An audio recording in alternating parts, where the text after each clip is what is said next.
Magandang araw po sa inyong lahat. Nagbabalik po uli ang inyong lingkod, si Boy Latigo.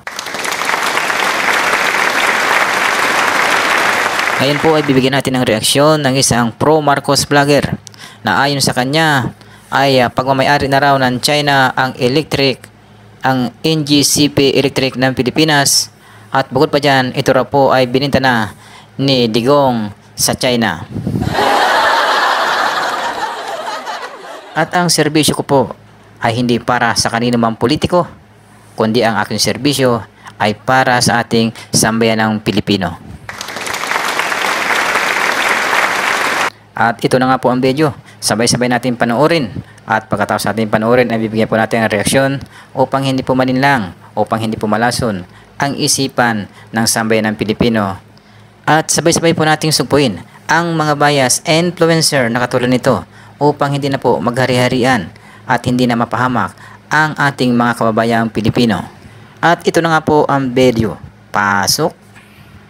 Time pala, pag i-manipulate tayo ng government of China, pwede nilang i-shout down ang kuryente.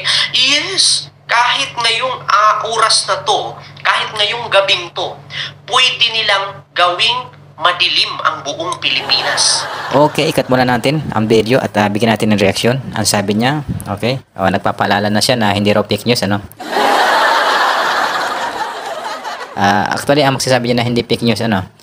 Ang magsasabi niya na hindi fake news, hindi po ikaw. Okay? Hindi ikaw, Kent Garcia, kundi yung nanonood.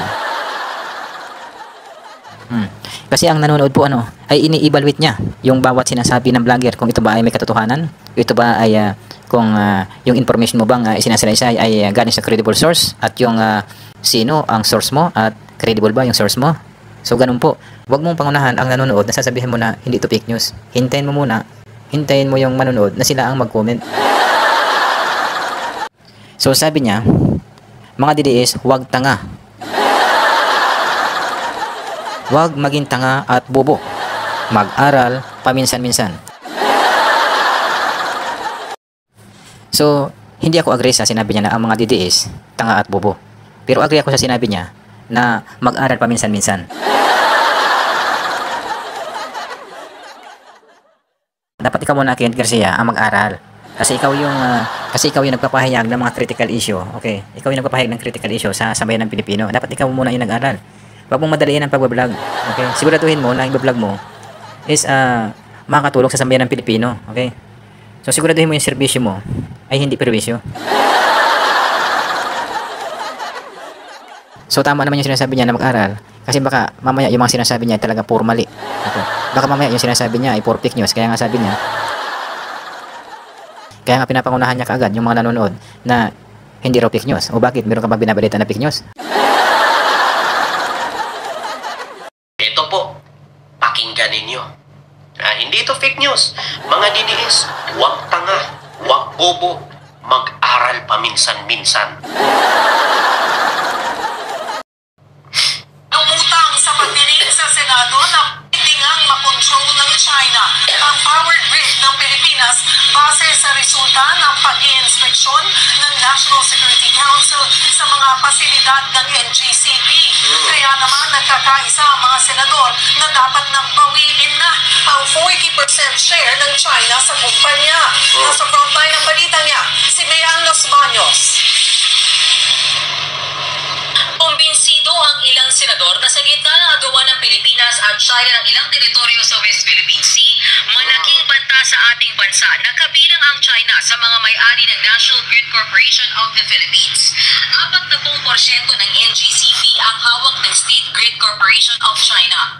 So ayan po so ikukorek po natin yung sinasabi niya, no?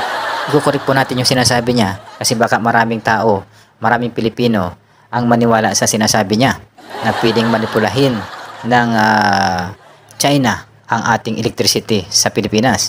Sabi niya, anytime daw, kahit ngayong mga oras daw na ito ay pwedeng i-shutdown ng China ang electric sa Pilipinas. So, lilinawin po natin para naman makatulong tayo sa sambayan ng Pilipino. Hindi naman tayo pro Duterte at hindi rin po tayo pro Marcos. Tayo po ay independent. So itutuwid po natin yung mga mali ng ating mga vloggers na pro Duterte at pro Marcos. So tandaan po natin, hindi lamang po NGCP Electric Distribution sa Pilipinas ang nagpo-provide po ng electric. Hindi lamang po sila ang provider ng electric. Mayroon po mga regions in various regions sa ating bansang Pilipinas ang nagpo-provide din po ng electric. Napakarami pong electric providers in a various region sa ating pong bansa at hindi lamang po ang NGCP electric provider ang nagpo-provide po ng electric. Kaya hindi po totoo na anytime ay pwedeng mawalan ng kuryente ang buong Pilipinas. Hindi nyo po ba nahahalata na minsan sa lugar na ito mayroong kuryente? Sa probinsya walang kuryente, sa ibang probinsya may kuryente, o sa ibang probinsya may kuryente, sa ibang probinsya may kuryente, sa ibang probinsya walang kuryente. Kasi po napakaraming provider ng electric sa ating bansa. Umaabot po ng 76 electric provider meron po ang bansang Pilipinas. Meron na po tayo ngayon mga solar, meron na po tayo mga generator. Diyan po sa lugar ni PBBM, meron diyan na windmill. So hindi lamang po yung NGCP ang nagpo-provide po ng electric sa bansang Pilipinas. Napakarami po. Meron Meralco, o meron na Pocor. So napakarami po. Meron ding Aboitiz Electric, San Miguel Electric. Meron ding mga biomass, meron ding oil base, merong solar, hydro, geothermal, neutral gas. Meron ding neutral gas, meron ding coal. Kaya po, wag po tayong basta-basta maniniwala sa mga naglabasang mga balita na binabalita ng mga vlogger. Okay, mas i-empower po natin yung mga independent vlogger na nagbabalita ng maayos. Wag po tayong makipag-engage sa mga vlogger na mayroong pinoprotektahang politiko, mayroong ina-idolize. Lilinawin natin, sabi niya, ibininta raw ni Digong ang electric ng Pilipinas sa China. So lilinawin po natin so kailan ba in-establish ang NGCP electric provider sa Pilipinas? Okay. So in-establish po yan noong January 15, 2009 through RA 9511. 15 years ago na po. Okay. Ito po ay in-establish po ito under Arroyo administration. Sa panahon pa ni Arroyo to in-establish itong NGCP electric provider. Dumaan na po si Arroyo. So dumaan na po si Aquino. Bakit nyo ibibintang kay Duterte? Yan nga po ang sinasabi ko. Yan nga po ang sinasabi natin. Kapag hindi po independent vlogger, lahat po ay nakapokus sa failure. Okay, sa mga controversy at ini-ignore po niyan ang mga positive development. Dapat sa mga vlogger, dapat tapat tayo. Kaya maghanap po tayo ng vlogger na tapat. Okay, ang vlogger na tapat pinagkakatiwalaan ng lahat. Ang taong hindi at tandaan po natin, ang vlogger na hindi matapat ay masahol pa sa isang ahas sa gubat. At ang nagsasabi ng tapat ay nagsasama ng matagal. Okay, kaya po kung walang katahimikan sa ating bansa ay wala pong pag-unlad. Kapag tayo po ay tumigil sa paghusga, tayo po ay magtatanim ng tunay na malalim na seryosong kapayapaan sa ating bayan o sa ating bansa. Okay, thank you for watching at hanggang dito na lamang po ang aking video.